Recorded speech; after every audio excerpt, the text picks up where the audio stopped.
지난 주간에 우리가 금식 문제로 인하여 예수님과 사람들과의 이 충돌이 일어나는, 갈등이 일어나는 장면을 보았습니다. 금식이라는 것은 참 좋은 것인데도 우리가 신앙적 숭고한 행위를 할지라도 자칫하면 흉기가 될 수가 있어. 그것을 판단하고 정죄함으로 오히려 다른 사람을 이렇게 어렵게, 공동체를 어렵게 할 수도 있습니다. 자, 왜 이렇게 자꾸 이런 것들로 충돌이 일어나는가, 갈등이 일어나는가, 이 부분을 우리 계속 여러 주에 걸쳐서 보게 됩니다. 오늘은 이제 금식 문제에 이어서 예수님이 한 비유를 들어서 중요한 레슨을 우리에게 하시려고 합니다. 21절과 22절의 말씀인데요. 생배 조각을 낡은 옷에 붙이는 자가 없다.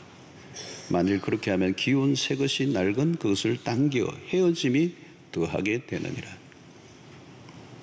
새 포도주를 낡은 가죽 부대에 넣는 자가 없나니 만일 그렇게 하면 새 포도주가 부대를 터뜨려 포도주와 부대를 버리게 되리라.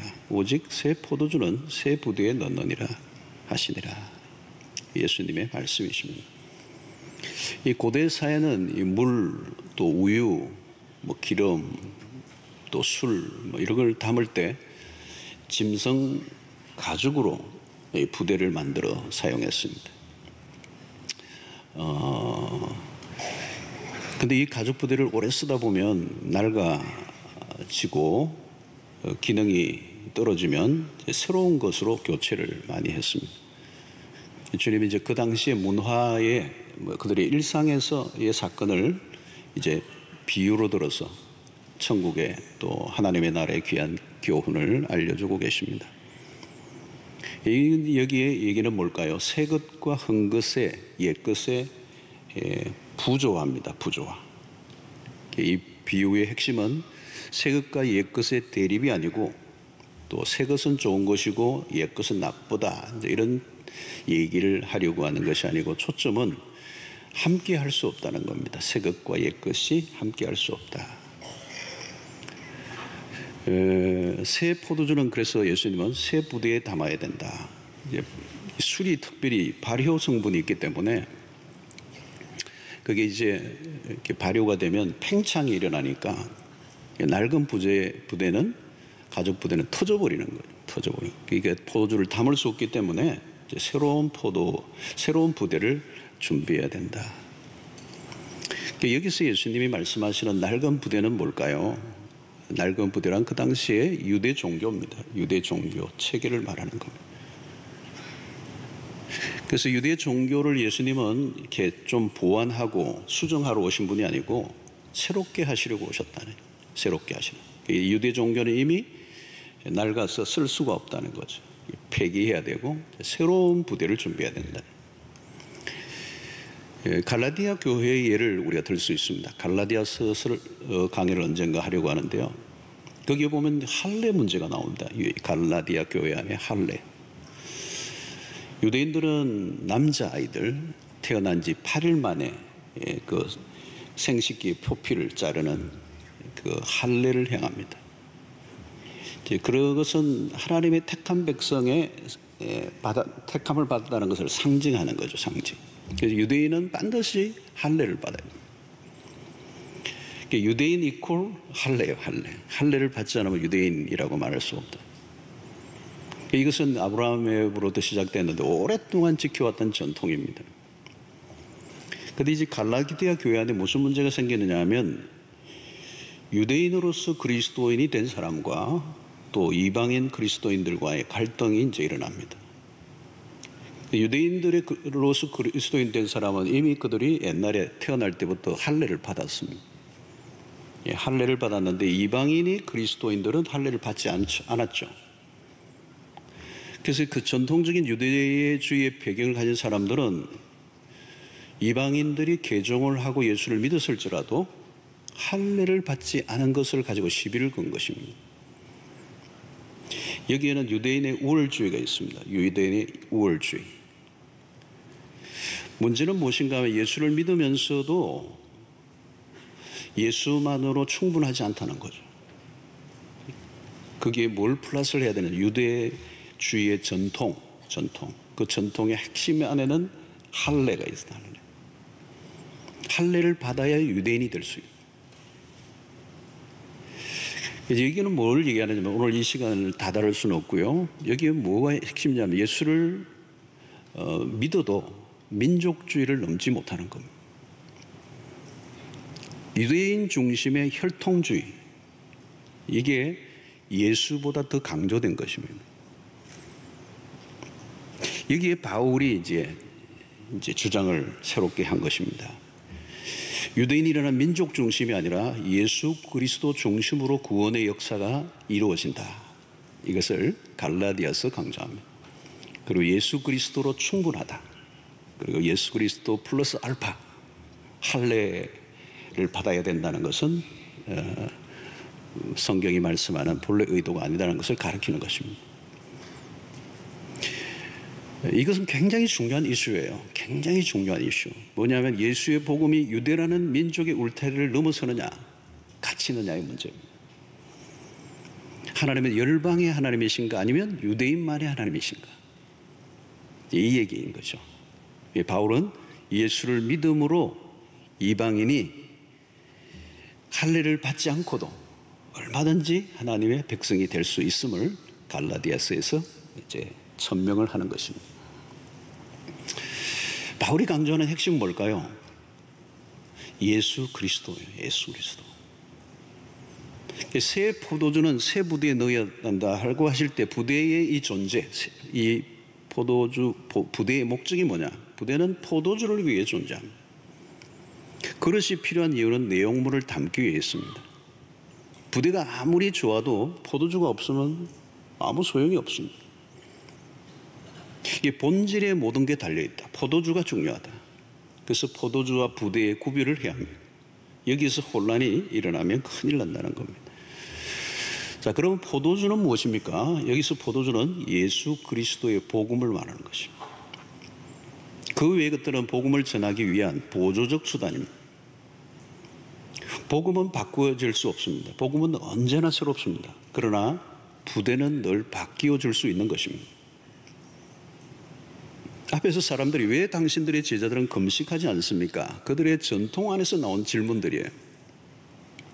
그들이 가지고 있는 틀 안에서 볼 때 예수의 제자들은 문제가 있어 보였습니다. 이 어떤 틀을 가지고 있느냐가 참 중요한 거예요. 어떤 틀. 요즘은 이것을 프레임이라고 얘기합니다. 일본 말로는 왁구라고 합니다. 그 틀을 가지고 어떤 것을 해석하는 거죠. 어떤 틀을 가지고 있는가에 따라 해석이 달라집니다.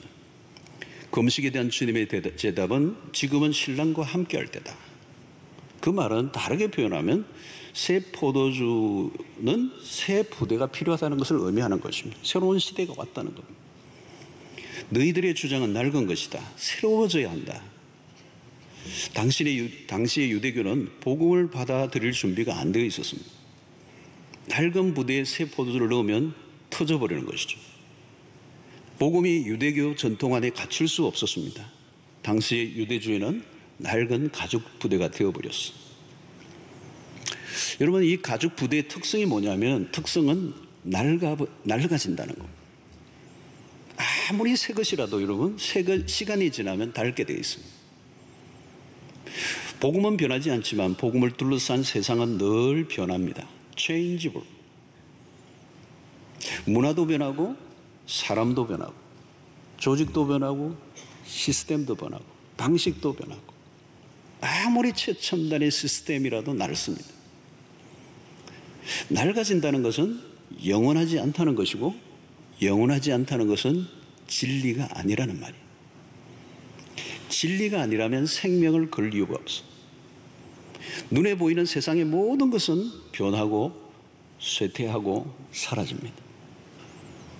요즘 코로나로 인하여 미국과 유럽의 국가들이 생각보다 많이 헉헉댑니다. 아주 힘들어요. 어려움에 휩싸여서 문제가 좀처럼 풀리지 않습니다. 여러 가지 요인이 있습니다.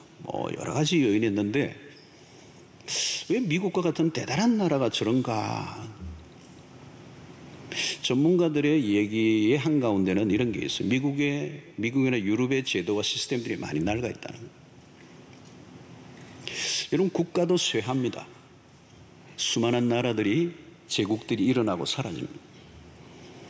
세월이 흐르면 종교도 낡습니다. 지금 센세이션을 일으켜도 유효기간이 있습니다. 어떤 것이든 좀 지나면 다 시들시들해집니다. 어디를 가나 혁신을 얘기하죠. 또 업그레이드를 강조합니다. 그래도 낡습니다.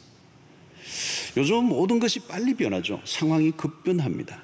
인간이 만든 제도도 문화도 사상도 이념도 사라져요. 쇠하게 됩니다. 낡으면 본래의 기능을 하지 못하게 돼요. 도리어 장애물이 되는 것입니다. 예수님의 당시 유대교는 낡을 대로 낡아져 있었습니다. 당신의 전통과 제도와 관습과 그들이 만들어 놓은 수없는 규칙들은 이미 낡아 있었어요. 이제 그리스도가 오셨습니다. 버려야 할 때가 온 거죠. 근데 그것을 고수하려고 하는 겁니다. 결국 충돌이 일어나는 거예요. 그리스도는 낡은 유대교를 개조하러 오신 분이 아닙니다. 또 다른 종교를 만들어 오신 분도 아닙니다. 근본적으로 바꾸기 오셨어요. 예수님의 시대는 어느 시대보다 격동기였습니다. 그리스도가 오심으로 많은 것들의 변화를 요구했죠. 여러분, 우리가 일반적으로 보면 사람들은 새로움을 원해요. 그런데 정작 변화를 두려워합니다. 바꾸려고 하면 당장 불편해져요. 바꾸는 것은 불편해지는 거예요. 모든 것은 우리가 자기중심적으로 돌아가기를 원합니다. 특별히 기득권에 있으면 바꾸는 걸 원치 않습니다. 그 당시에 제사장과 서기관들과 바리새인들은 그 시대의 종교의 상층부에 있는 기득권자들이었어요. 그는 새로운 시대를 거부했어요. 지금의 안정된 삶이 좋았던 거예요.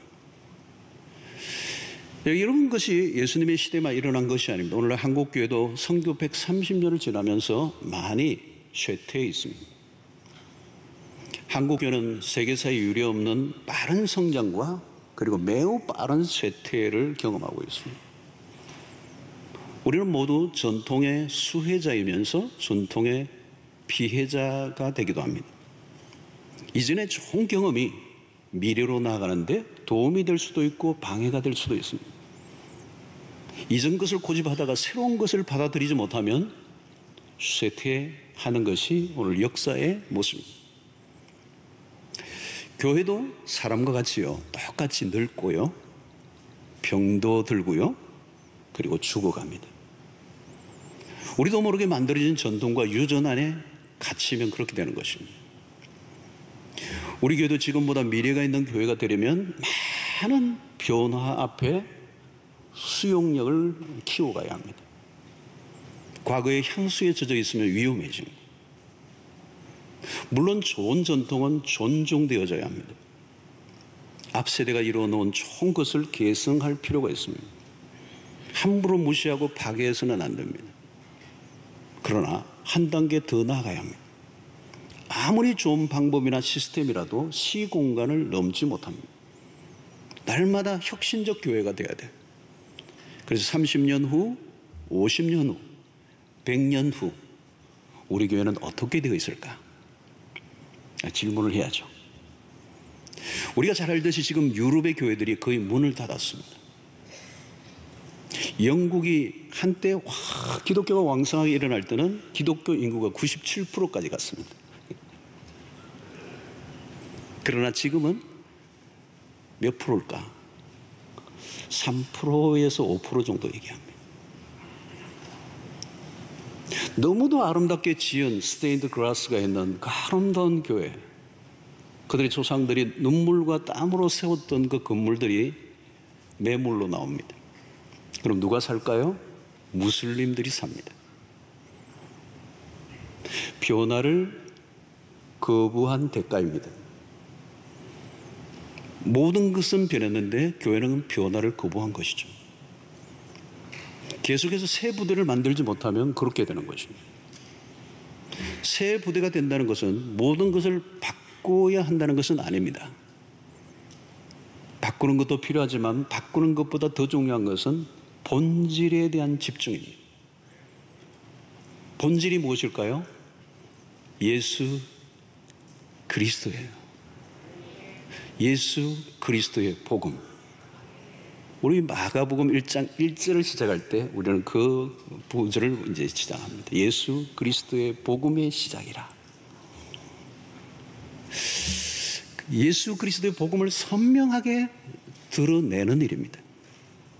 그리고 우리의 문화와 우리의 모든 관심과 우리의 모든 활동의 초점이 예수 그리스도가 드러나게 하는 환경. 그리스도와 상관없는 것에 에너지를 빼면 죽습니다. 본질보다 비본질이 중심이 되면 죽습니다. 본질과 비본질이 바뀌지 않아야 합니다. 교회는 본질의 정조준을 해야 합니다. 사단은 우리를 산만하게 만들어요. 불필요한 것들에 관심을 쏟게 만들거나 비본질적인 것에 집중하게 만듭니다. 교회가 아무리 세상의 공격을 받아도 본질적인 것에 흔들려서는 안 돼요. 현실적 이슈들에 끌려다니면 안 돼요. 교회는 언제나 예수 그리스도를 선포해야 합니다. 교회는 세상적인 조직과 다릅니다. 교회는 문화단체가 아닙니다. 복지단체도 아닙니다. 이념단체도 아닙니다. 정치적 이슈는 늘 변해요. 애국심은 좋은 것이지만 애국주의는 위험한 것입니다. 유대인들은 민족주의가 너무 강했어요. 예수의 복음을 받아들이는데 민족주의가 치명적인 결함이 되었습니다. 이것을 잘 나타내는 성경이 요나서입니다. 요나는 선지자였어요. 하나님의 부름을 받고 이방 땅 니느웨에 가서 복음을 전하게 하셨는데 요나 안에 있는 이 민족주의, 강한 민족주의, 유대를 괴롭혔던 그 니느웨 땅이 회개하고 하나님께 돌아오는 것을 보기를 원치 않았어요. 결국은 그는 다시스 행의 배를 타고 가다가 물고기 뱃속에 깊이 빠져들어가는 죽을 고비를 겪습니다.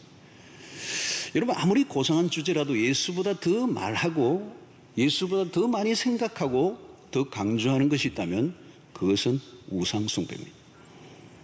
초점은 오직 예수 그리스도여야 돼요.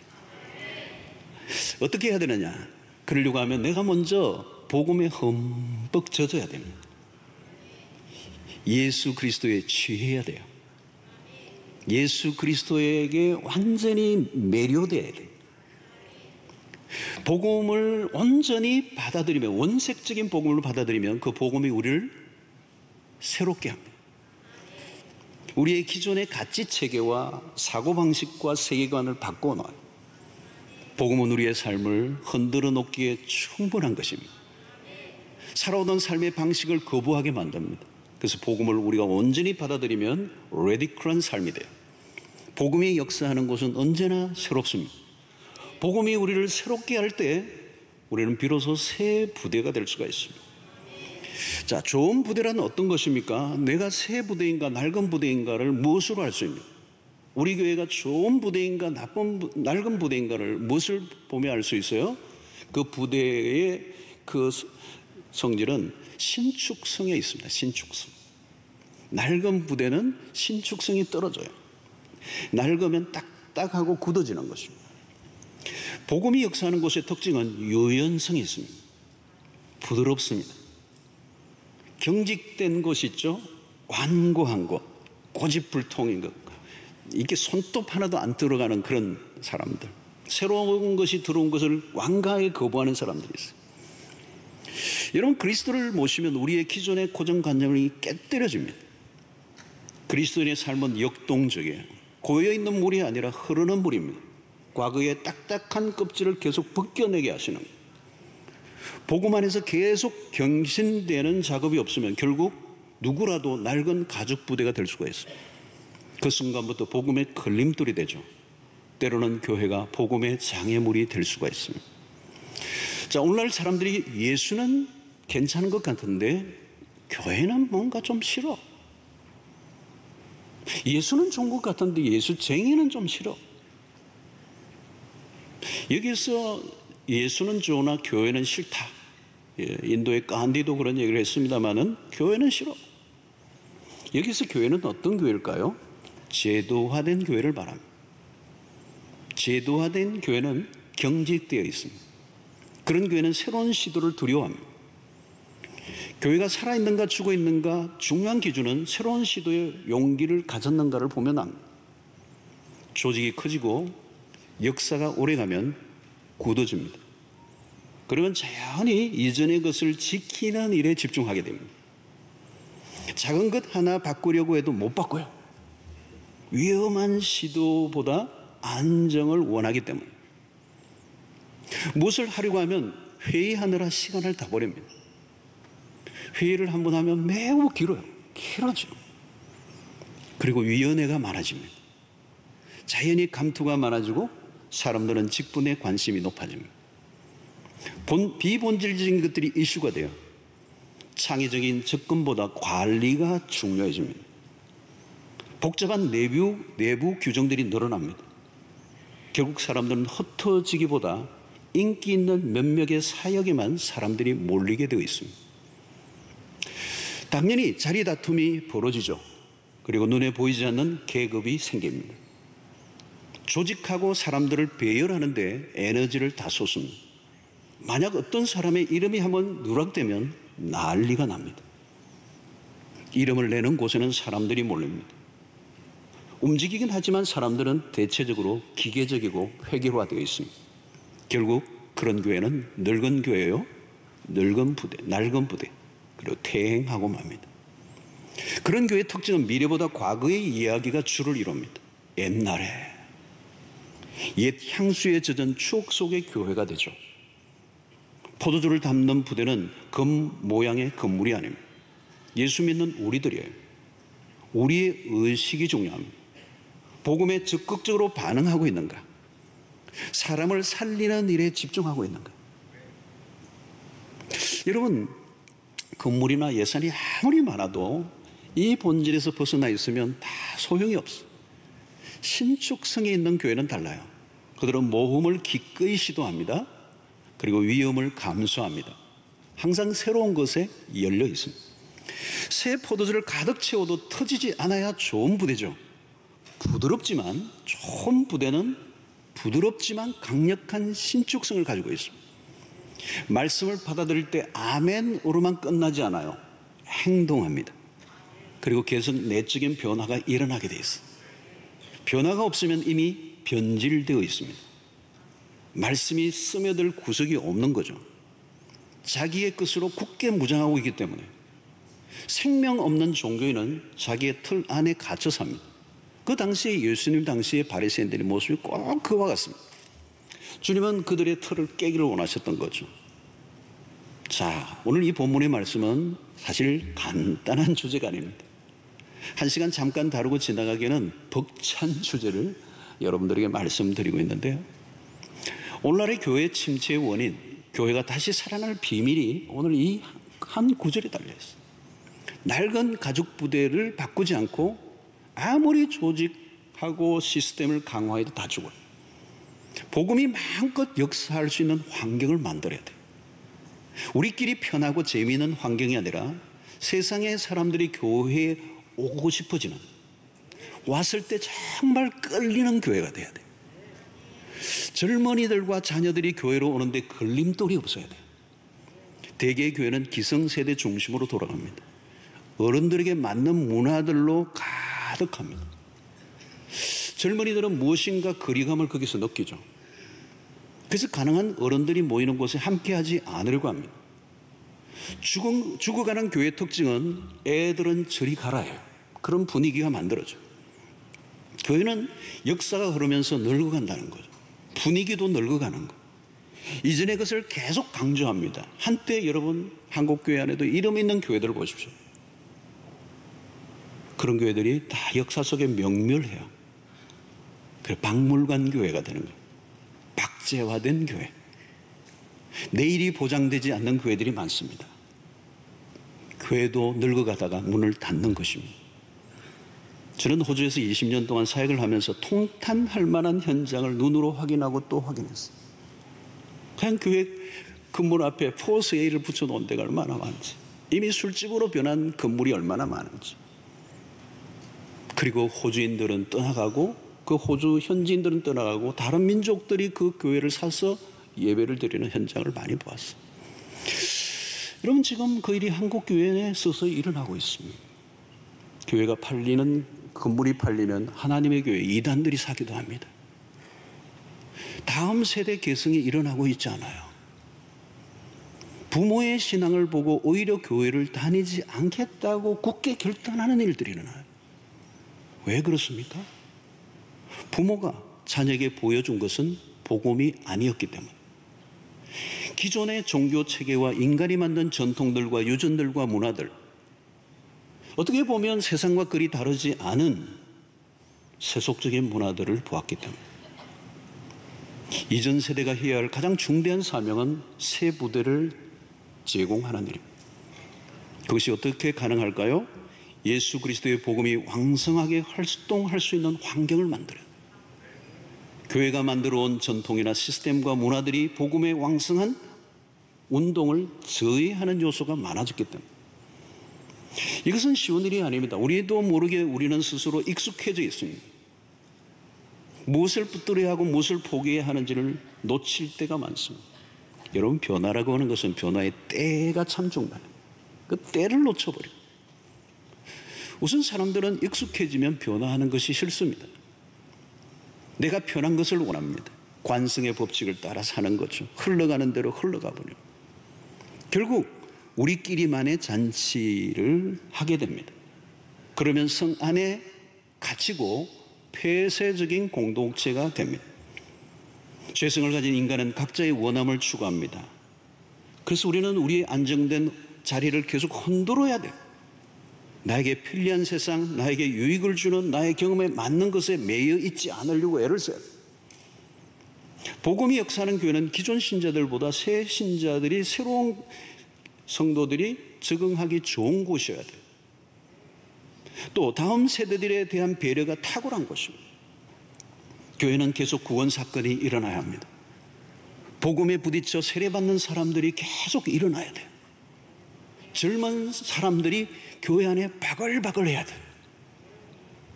어떤 사람들은 청년들은 돈이 안 된대요. 돈만 많이 들고 헌금할 능력은 없고. 그런 교회는 죽은 교회죠. 만약 오래된 기존 신자들 중심으로 모든 것이 돌아가면 그 교회는 오래가지 못할 것입니다. 건강한 교회는 처음 온 분들이 마음껏 자신의 신앙의 꽃을 피울 수 있도록 장을 열어주어야 합니다. 실수도 하고 약간은 문제를 일으켜도 그것을 너그럽게 받아주고 격려하는 기존 성도들이 포진하고 있어야 돼요. 처음 온 사람이 왜 나대 견제하는 교회가 되어서는 안 됩니다. 유대주의자들은 자신들의 전통이 중요했습니다. 할례를 자랑하며 이방인의 해심자들을 무시했습니다. 새 포도주를 담을 수가 없었어요. 예수 그리스도가 증거되어야 하고 예수 그리스도의 복음이 활동할 수 있는 환경, 상황은 늘 변합니다. 시대의 변화에 따라 수축력을 키우는 순발력이 좋아야 해요. 우리가 주일날 예배를 드릴 때 찬양을 할 때 제 설교 전에 우리 찬양을 두 곡 했잖아요. 그죠? 사도신경 위에 곡을 두고, 하나는 찬송가, 하나는 이 감사함으로 찬양. 이 두 곡을 이어서 이제 우리가 부르고 있습니다. 이게 사실은 찬송가만 불러도 되는데 이 곡을 하나 선택하는 것은 젊은이들의 문화를 이해하고 함께 하겠다는 의지가 이 예배 안에 들어가 있는 거. 사실 이 안에 곡들은 이 찬송가의 곡과는 많이 차이가 있어요. 찬송가는 그냥 평범한 우리의 아주 안정된, 연세 드신 분들은 나 같은 죄, 이게 너무 편하네요. 근데 젊은이들은 숨이 넘어가. 젊은이들은 엇박자로 가야 돼요. 나 같은 죄인 살리신. 조금 우리 더 어린 아이들 가면 랩으로 가야 돼요. 랩으로. 다다다다다다다. 어른들은 안 맞는데 무슨 노래를 부르는지, 저게 노래인지 지지해 주는 거예요. 지지해 주는 거예요. 새로운 세대들을 위하여 양보해 주는 거예요. 여러분, 우리끼리 전통만 강조하고 무슨 의미가 있습니까? 본질은 하나예요. 예수 그리스도가 계승되어야 돼요. 그리스도를 물려주어야 돼요. 그리스도의 이름이 퇴색되지 않게 해야 돼요.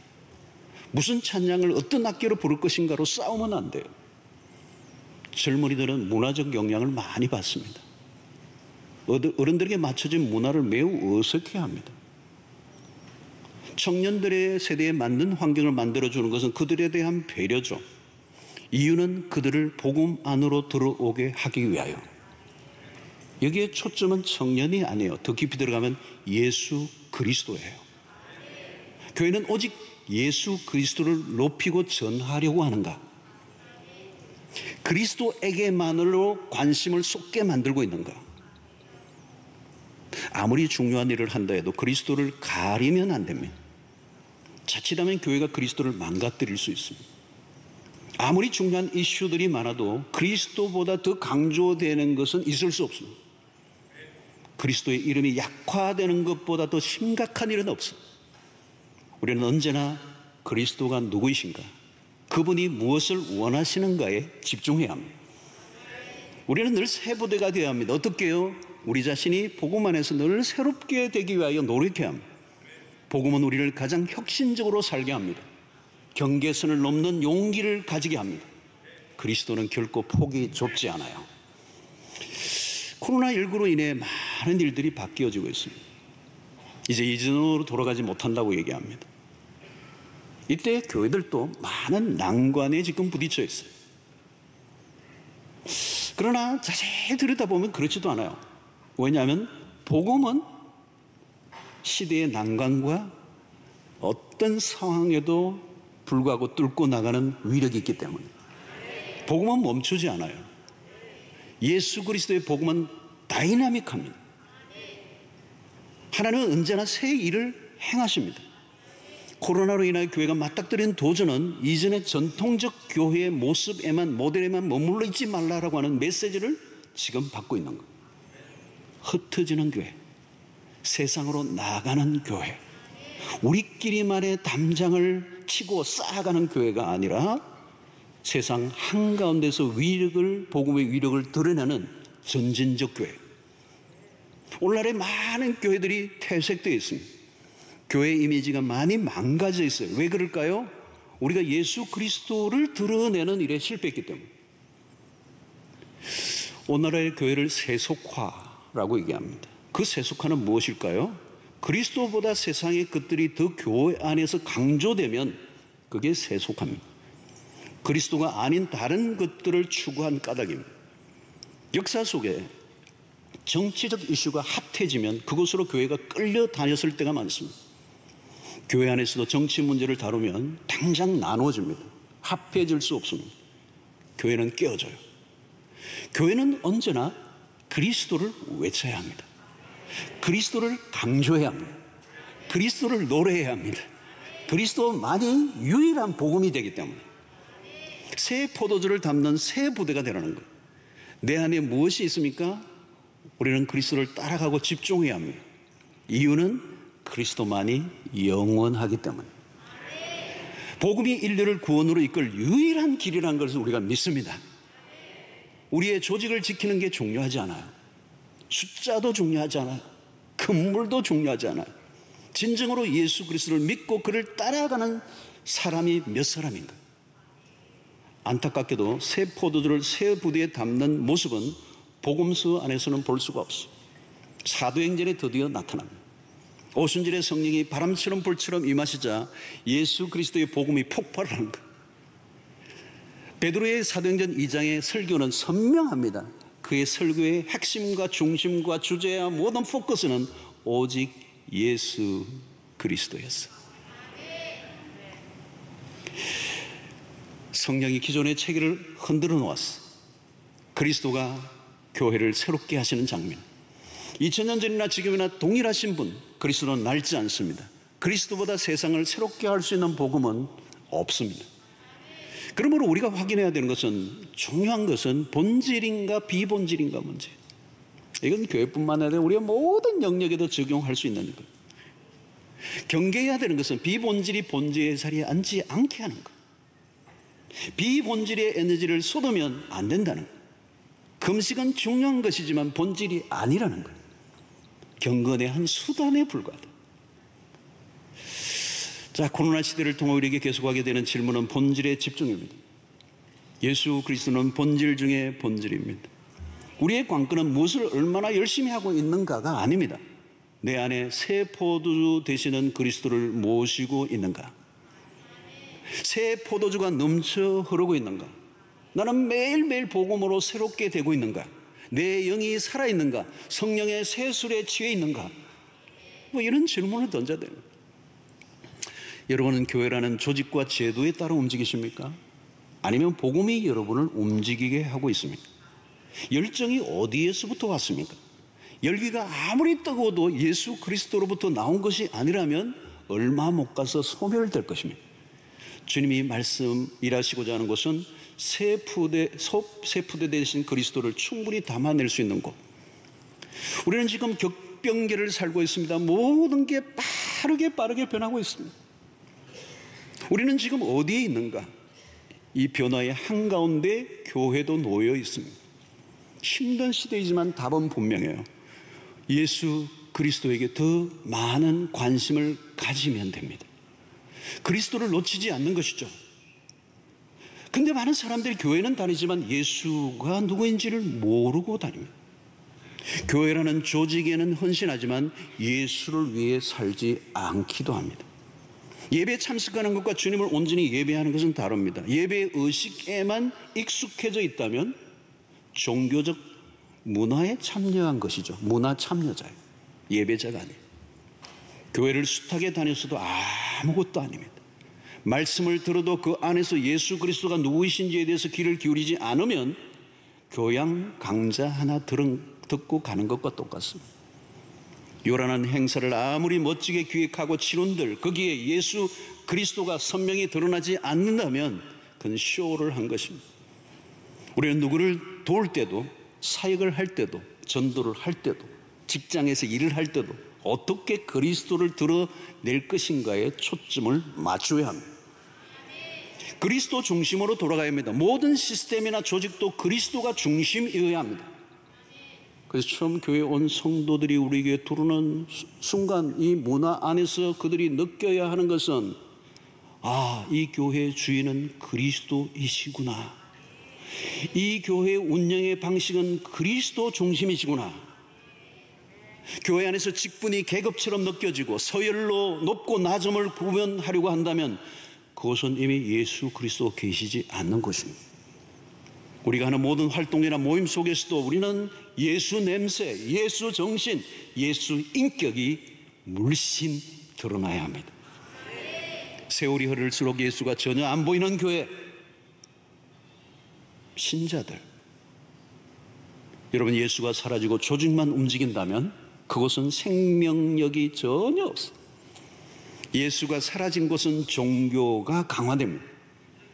종교가 강화된다는 뜻의 의미는 뭘까요? 인위적인 구조가 된다는 겁니다. 그래서 하라, 하지 말라. Do, don't. 예수님 시대의 바리새인들이 그 율법주의에 끊임없이 하라, 하지 말라. 이 부분은 다음 줄로 우리가 살펴보겠습니다만 강요가 넘치고 억압이 넘치고, 강요와 억압이 강해지면 그것이 폭력이 돼. 종교의 이름에 폭력이 돼. 그러면 그곳에는 구원의 역사가 사라져버립니다. 활기가 없어지고 덩그러니 조직만 남습니다. 그러면 죽는 것이죠. 사랑하는 성도 여러분, 그리스도만이 언제나 뉴 와인, 새 포도주가 되십니다. 모든 사람을 살리는 유일한 길은 예수밖에 없습니다. 내용물이 좋으면 포장은 크게 신경 쓰지 않아도 돼요. 우리가 요란스러울 필요가 없습니다. 사람의 인정이나 박수에 끌려다닐 필요도 없어요.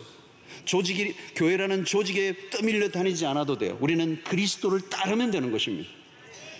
예수를 알아가고 예수를 따라 살아가는, 우리는 조직을 강화시키는 것이 목표가 아닙니다. 전통을 고수하는 것도 목적이 아닙니다.